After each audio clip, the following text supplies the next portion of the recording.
Chapter 40. Implementation checklist. How do you put all of these concepts and exercises into practice in your daily life? This section is meant to give you a starting point. Your self-discipline setup. Begin by going through the exercises in step 1 to 3 of the aspiration pillar, chapter 7, 8, and 9. This will help you have an inspiration that is clear, strong, and also translated into actionable goals. Then create milestones and specific habits for each of these goals so that you have an action plan and you know exactly what you need to do to move forward without feeling overwhelmed. Chapter 25. These are all things that you set up once and then review quarterly. Once you have clarity about your aspirations, goals, milestones, and habits, it's time to design your daily life in a way that will allow you to effectively build those habits and make progress toward your goals. You do that by first choosing the best cue for each habit, the ideal and minimum action, and the rewards that will help you remain on track. You then take steps to improve your environment and create a contingency plan so you avoid failures. Chapter 26, 27, and 30. After that, you create a morning routine that includes your most important habits. Chapter 34. You might find the need to review and fine-tune the second group of tasks weekly until you find what works best for you. Depending on where you are in your life, you may at this point decide that you need a hard dopamine reset and plan your first monk week. Chapter 22. This whole initial self-discipline setup can take anywhere between 2 hours to a whole day. When you are finished, you will be ready to take action in a new way, in a way that is effective, purposeful, and consistent. Consolidate it by making a never zero commitment. Chapter 31, and then get started. Your focus technique. Having gotten so far into this book, now you likely have a much clearer idea about what are the biggest obstacles that you need to overcome in order to live a more self-disciplined life, and what are the virtues that will help you get there. It's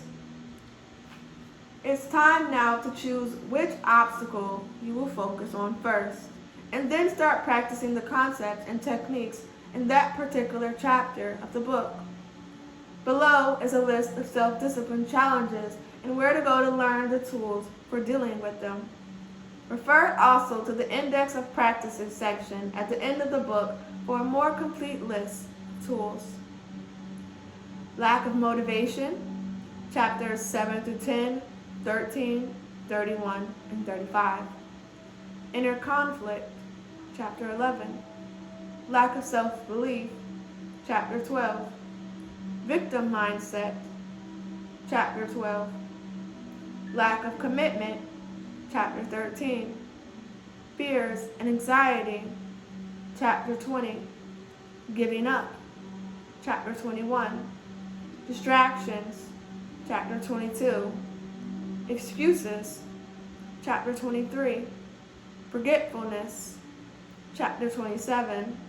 Procrastination, chapter 28. Doubts, chapter 29. And failures, chapter 30. You only need to focus on the chapters that address the challenges that you actually have.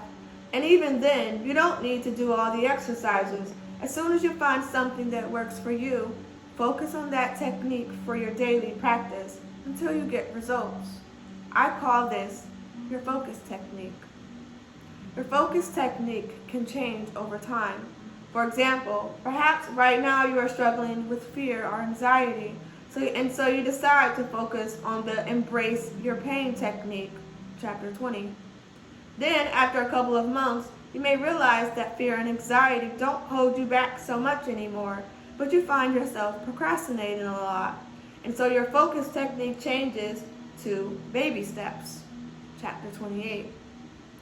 I suggest you work on one obstacle or virtue at a time, focusing on it for a full month before moving on to another one.